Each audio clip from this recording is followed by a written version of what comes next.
Yeah, I invented a new pose today. I invented a new pose in hot yoga problems. It's called the Half Pentacle.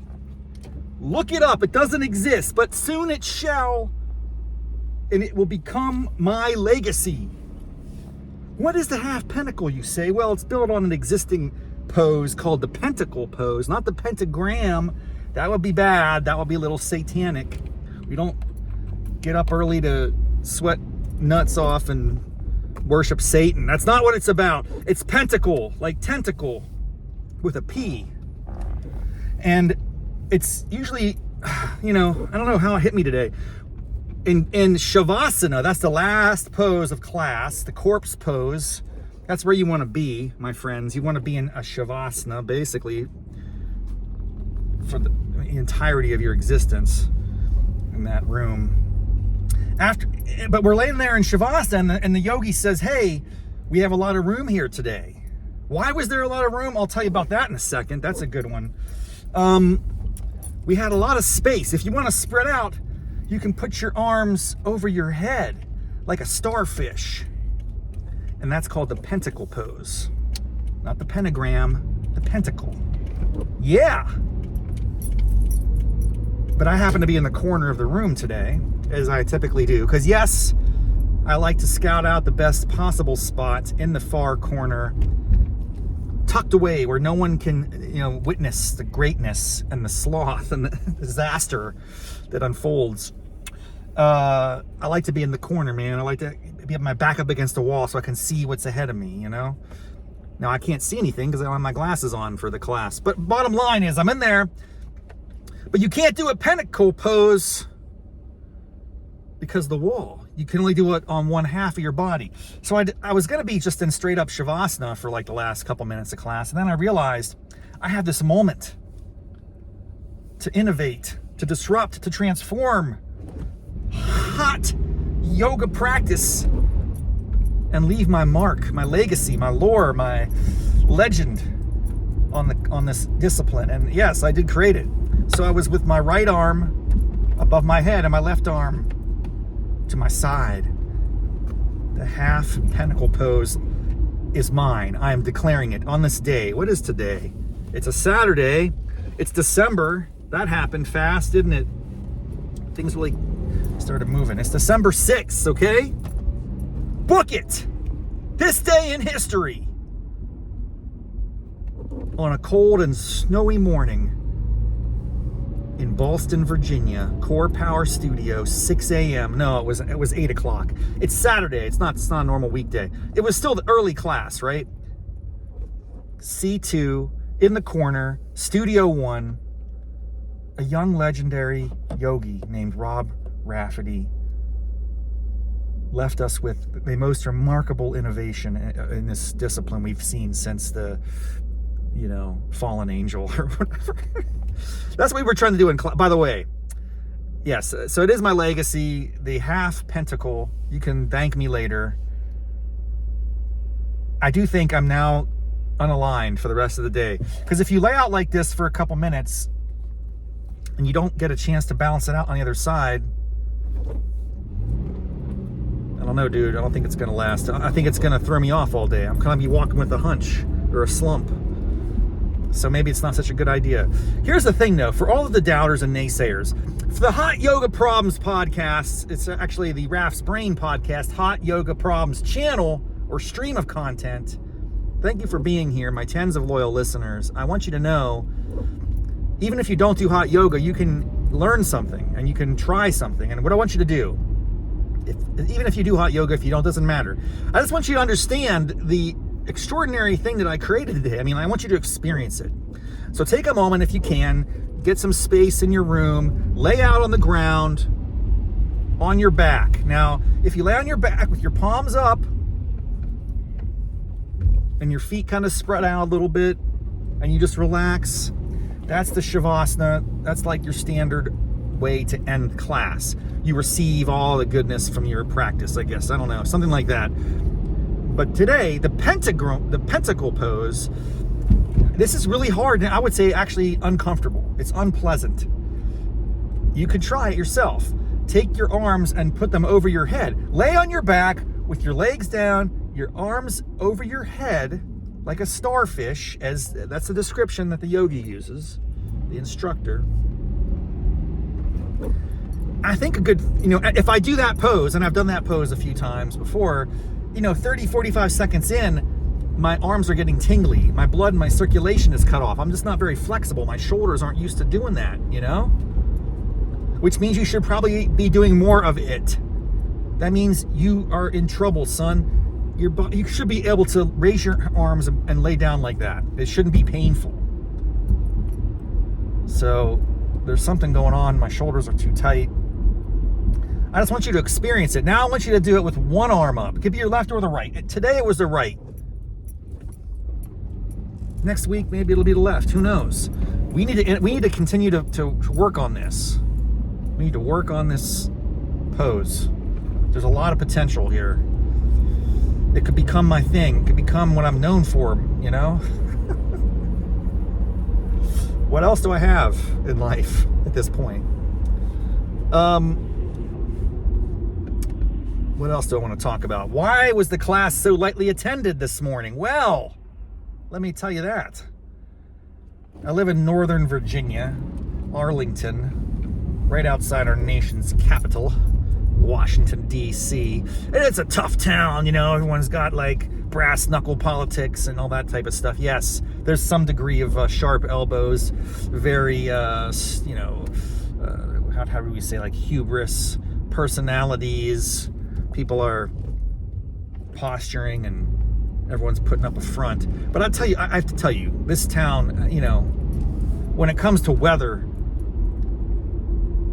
it is soft, dude. Soft. They cancel everything at the drop of a hat. I'm kind of shocked they didn't close the studio down. I'm glad they didn't. Hats off to the owners and, yogis at Core Power. They pushed through. But it snowed here the past couple days. We got at this point, there's nothing on the roads. There's maybe an inch. It's like a dusting. And anyway, people freak out when the weather even just barely turns here. And I think what happened is a lot of people just don't show up. It's like a great excuse to not get out of bed, to not maintain the practice. Oh, it's snowing. Now, in their defense, I get it. I was kind of like this close to packing it in and not making it because my car had snow on it. And I forgot about that. I didn't plan ahead well.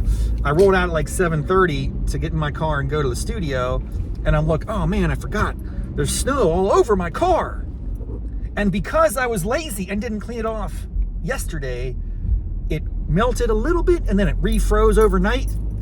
And then that's a bad situation. Who's been there? Yes, we've all been there. The ice is really crunchy on the window. So I had to let the car run. I don't have one of those scrapers. I didn't want to, it's kind of I let it warm up for 5 minutes. Truth be told, I did one of those maneuvers where, hey, I only got to go 2 miles, okay? So I'm just going to use all of the washer fluid because the washer fluid does kill the ice. It is, there's some type of chemical in there that zaps it. But it's not like you got a really great clean window, but you got enough, and I can make it to the parking garage. I can roll in there while I'm getting practice on. Presumably some of the snow will melt, which it did. I can see a lot better now. That's the laziest maneuver. I'm not proud of it. I'm just honest about it.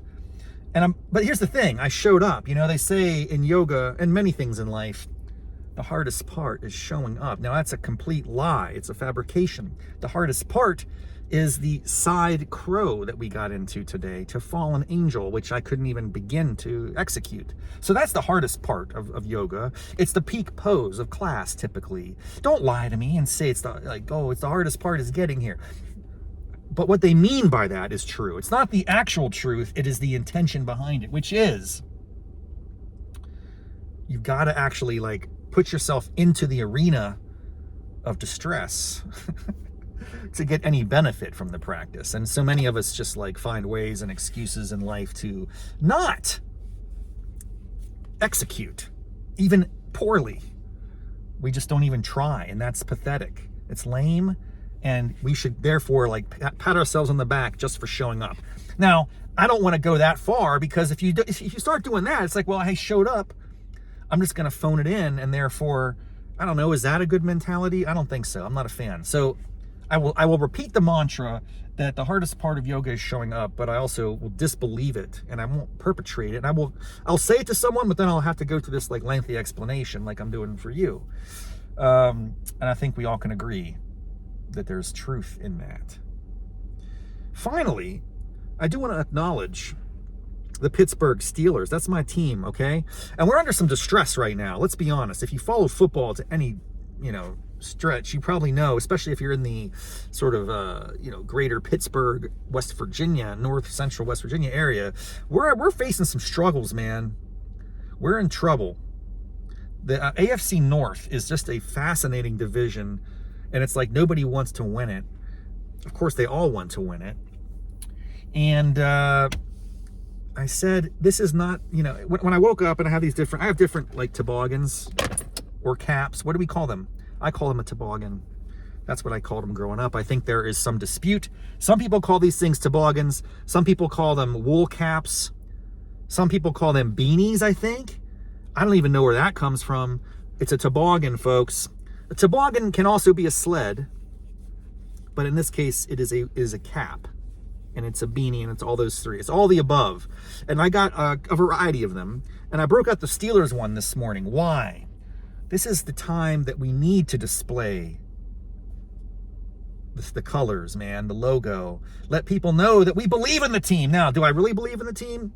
I mean, if you ask me in a state of like reason and calculation and thoughtfulness, no, I think we're in deep doo-doo, and I don't think it's going to go well. But part of being a fan means you just don't even think rationally. It's all fanatical. That's the abbreviation. It's like fan stands for something. Fanatic. Fanatics are crazy. They are delusional. They are committed. They're loyal. And that loyalty doesn't waver in times of distress. So, I get a little annoyed by all the hate and venom, because Steelers fans, we're so, we expect such greatness, and we want to fire Tomlin and, bench this guy and, give the rookie a shot. All those things are possible.